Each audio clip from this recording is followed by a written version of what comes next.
साथियों, नमस्कार। आज के इस कालांश में हम इकाई 4 का पाठ दूसरा पर्यावरण व प्राकृतिक संसाधन का दूसरा भाग पढ़ेंगे। पहले भाग में हमने प्रकृति और पर्यावरण के बारे में, संबंध के बारे में समझा और भारतीय परिप्रेक्ष्य में पर्यावरण का महत्व क्या है, उसके बाद पर्यावरण की आवश्यकता क्या है, इसके बारे में अध्ययन किया था। आज हम पर्यावरण प्रदूषण के बारे में अध्ययन करेंगे। पर्यावरण यानी जो प्रदूषित होता जा रहा है और वो किस किस प्रकार के पर्यावरण प्रदूषण होते जा रहे हैं, जिसके कारण से क्या क्या नुकसान होता जा रहा है, उसके बारे में हम आज अध्ययन करेंगे। पर्यावरण का दूषित होना एक तरह से पर्यावरण प्रदूषण कहलाता है और मुख्य अवयवों में बाहरी पदार्थों का एक सीमा से अधिक मात्रा में मिश्रित हो जाना। फिर से सुनना, पर्यावरण के मुख्य अवयवों में, आप लिख भी सकते हैं, पर्यावरण के मुख्य अवयवों में बाहरी पदार्थों का एक सीमा से अधिक मात्रा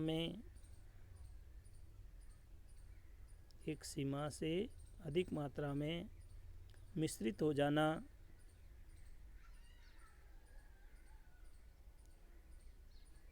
पर्यावरण प्रदूषण कहलाता है। जी, पर्यावरण में जो प्रदूषण हो रहे हैं वो निम्न प्रकार के, देखिए, पहले एयर पोल्यूशन यानी वायु प्रदूषण। तो वायु प्रदूषण के अंदर हम देखते हैं तो प्रकृति द्वारा ये हमें एक प्रदत्त उपहार है। वायु जो क्या करता है, हमारे जीवन का आधार है।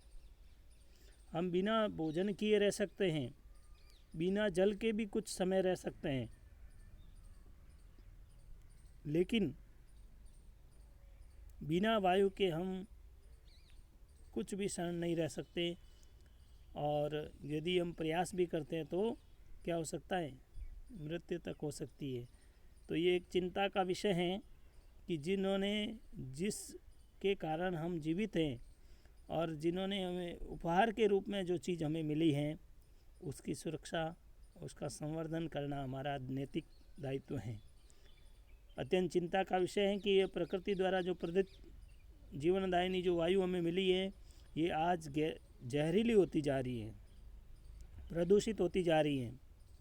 शहरों का असीमित विस्तार, औद्योगिकीकरण, परिवहन के साधनों का विस्तार, लोगों में विलासिता की जो वस्तुएं हैं, एयर कंडीशनर जैसे एसी लगाना, रेफ्रिजरेटर हैं, ये सब वायु प्रदूषण को बढ़ावा दे रहे हैं। इनसे वायु प्रदूषण बढ़ रहा है।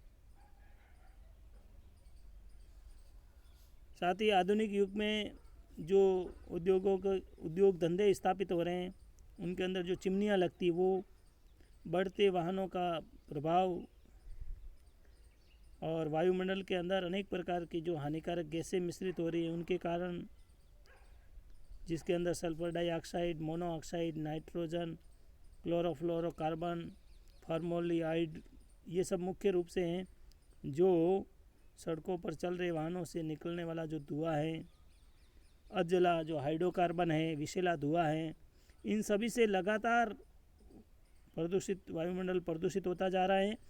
और वायुमंडल का जो वातावरण है, वो वातावरण अब असंतुलन को होता जा रहा है। तो वायुमंडलीय वातावरण के असंतुलन होने को वायु प्रदूषण कहते हैं। वायुमंडलीय वातावरण को असंतुलन होना वायु प्रदूषण कहलाता है। और ये जो वायु प्रदूषण हो रहा है, जिसमें आपके सामने है, जल प्रदूषण भी हो रहा है, साथ में खनिज प्रदूषण भी हो रहा है, रेडियो एक्टिव प्रदूषण हो रहा है, मृदा प्रदूषण हो रहा है। और इनसे क्या हो रहा है, इन वायु प्रदूषणों का मुख्य कारण क्या है, वो भी आपके सामने स्क्रीन पर है, वो मैंने अभी पढ़ा है। शहरों का असीमित विस्तार, औद्योगिकीकरण में वृद्धि, परिवहन के साधनों का विस्तार, विलासिता के साधनों में वृद्धि, इन सभी कारणों से क्या हो रहा है, वायुमंडल में हानिकारक गैसें मिश्रित हो रही हैं। और उसी कारण से और मानव के स्वास्थ्य पर भी प्रभाव पड़ रहा है।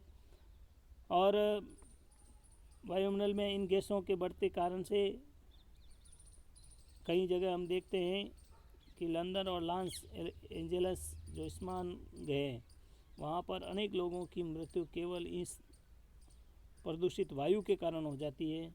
मध्य प्रदेश की जो राजधानी है भोपाल, उसमें भी यूनियन कार्बाइड की एक फैक्ट्री थी, उसमें मिथाइल आइसोसाइनाइड जो गैस थी, वो गैस के रिसाव होने के कारण से भी कई मौतें हो गई थी, कई लोग विकलांग हो गए थे। इस प्रकार से घातक प्रभाव मानव के स्वास्थ्य पर पड़ता है पर्यावरण प्रदूषण के कारण।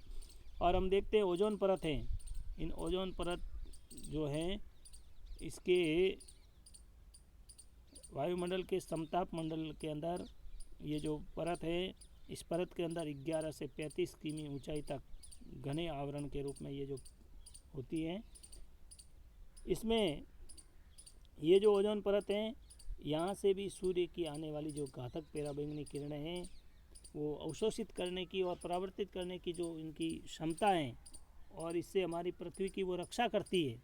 कौन? ओजोन परत, जो 11 से 35 किलोमीटर ऊंचाई तक ही है, और ये हमारे सूर्य से आने वाली वो तेज़ पराबैंगनी जो किरणें हैं इनको अवशोषित करती है और इनको पुनः परावर्तित करने की जो क्षमता है इसके अंदर, जिससे कि पृथ्वी की रक्षा होती है। और इसी आवरण को ओजोन सुरक्षा कवच कहते हैं। और ये जो ओजोन सुरक्षा कवच है, इसका निर्माण ऑक्सीजन पर पराबैंगनी किरणों के प्रभाव से होता है। अर्थात ये जो ओजोन परत जो निर्माण है हुआ है, ये किन के कारण से होता है? ये ऑक्सीजन के निर्माण पर आधारित है, और इसका प्रभाव भी अत्यधिक उसी के कारण से पड़ता है। हम देखते हैं कि इस तरह से अपने यहाँ पर जो CFC का एक अणु स्ट्रेटोफायर है, जो क्या कर रहा है, 1 लाख ओजोन अणुओं को नष्ट करता जा रहा है।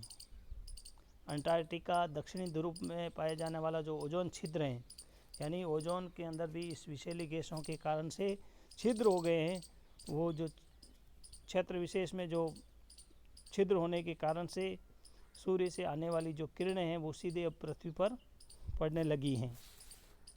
बता रहे हैं कि ओजोन परत की क्षति के भयंकर दुष्परिणाम है कि अनुमान है कि ओजोन परत को हानि पहुंचाने वाले जो पदार्थ है वो refrigerator, air conditioner, plastic foam, spray की जो द्रव्य पदार्थ होते हैं स्प्रे वाले, वो अग्निशमन एवं इलेक्ट्रॉनिक सॉल्वेंट क्लीनर के रूप में हो रहा है। अर्थात ये मुख्य रूप से ये ओजोन परत को नुकसान पहुंचाने वाले हानिकारक पदार्थ हैं। इनके लिए इस तरह से लुप्त होती जा रही ओजोन परत की जो रक्षा हेतु प्रभावी कदम उठाने के लिए बताया जाता है कि 2 मई 1889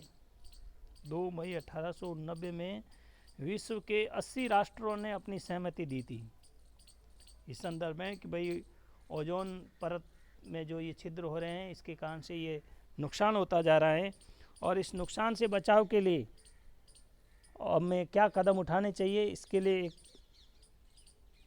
प्रभावी कदम उठाने की दृष्टि से 2 मई 1889 में 80 राष्ट्रों ने सहमति दी, और 1990 के अंदर अंतर्राष्ट्रीय बैठक में ये तय हुआ कि विकसित देश 2000 तक क्लोरोफ्लोरोकार्बन का उत्पादन बंद कर देंगे।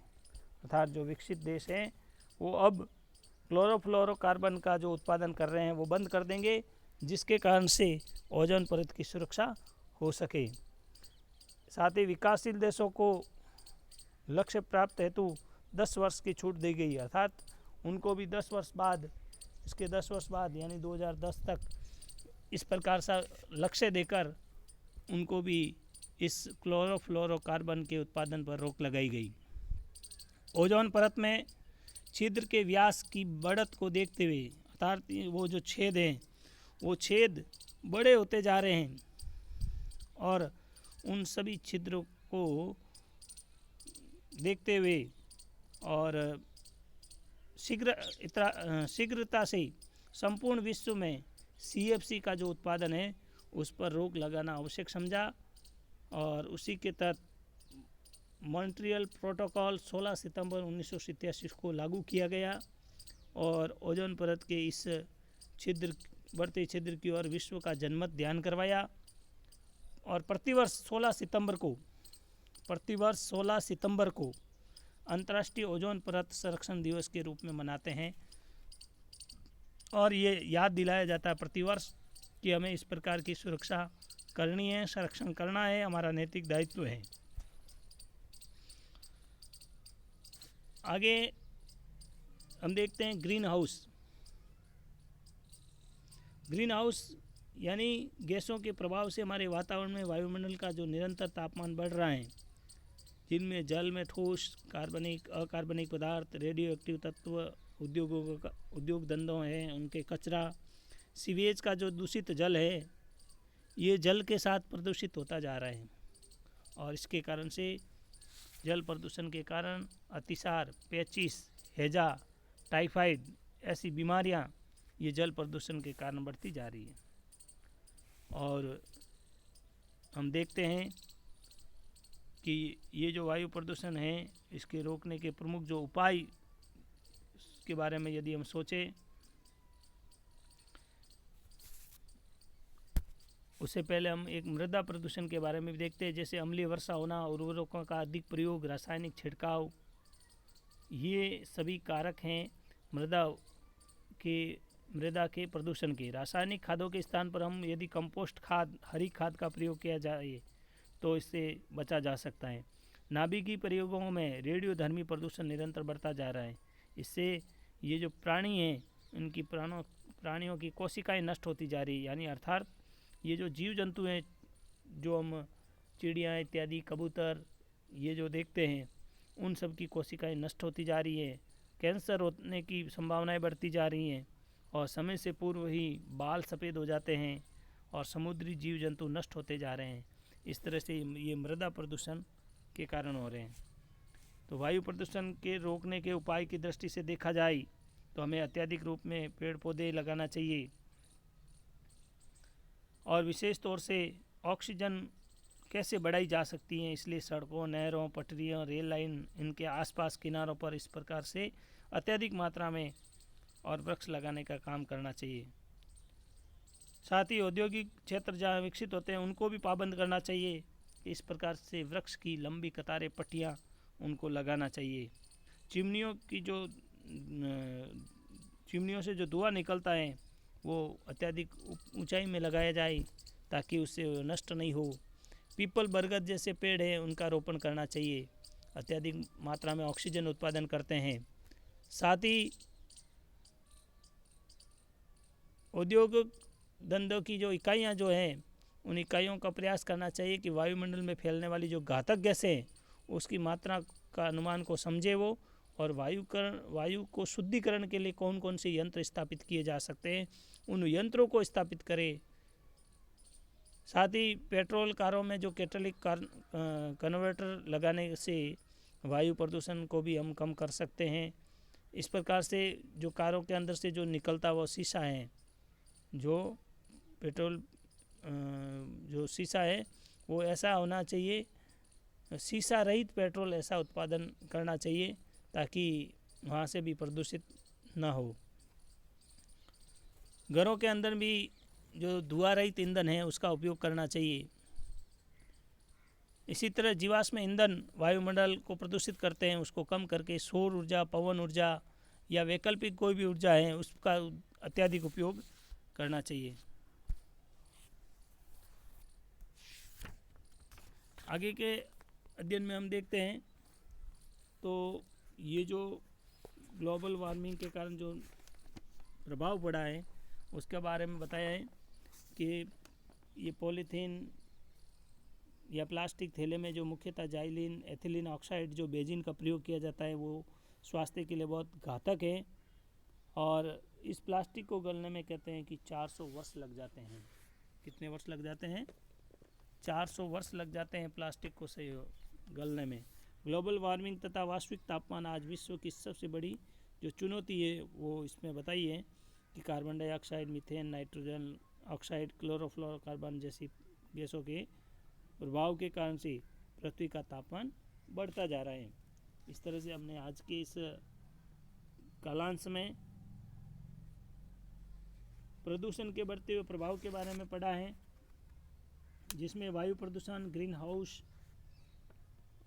और जल प्रदूषण के बारे में अध्ययन किया है। आपकी स्क्रीन पर कुछ प्रश्न हैं और उन प्रश्नों को आप स्क्रीनशॉट ले लें, अपनी कॉपी के अंदर करें, याद करें। कुछ और प्रश्न हैं आपके सामने, इनको भी आप लिखें, स्क्रीनशॉट ले सकते हैं।